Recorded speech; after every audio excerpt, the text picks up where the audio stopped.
5 simple weight loss exercises at home. Number 1 exercise is skipping or jumping rope. On a flat surface, stand with your back straight. Make sure your feet are together and pointing straight. Keep your hands straight, point toward close to your thigh. Jump off the ground and let your rope pass under your feet and bring it back. Repeat this step and increase your jumping speed constantly. Number 2 exercise is mountain climbers. How to do it? Get down into the push-up or standard plank position. Now bend your right knee and pull it toward your chest. Push your right knee back to your initial position. Now bend your left knee and get it toward your chest. Push your left knee back to your initial position. Continue the above step around 20 to 25 times. Number 3 is curls.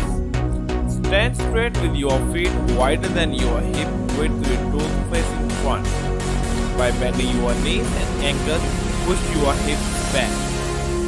Sit into a skirt position by keeping your heels and toes on the ground.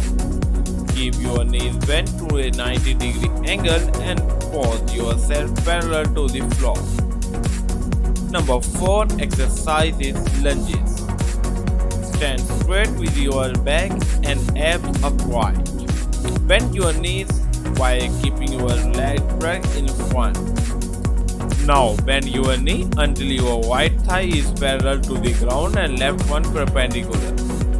Keep your front knee above your heel. Come back and bring your feet together. Repeat the above step with your left leg.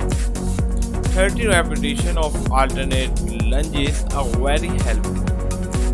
Number 5 and most important exercise is push-up. Look for anti-slippery and flat surfaces.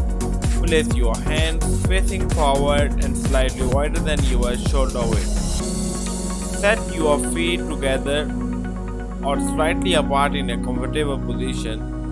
Initially, you can keep your feet further apart until you find a proper balance. Now bend your shoulder as low as possible toward the floor and push up back and straighten your arms. Repeat this step for 15 repetitions and do 3 sets. I hope you will enjoy the video. Don't forget to subscribe to my channel. Please hit the bell icon button for latest updates. Thank you very much.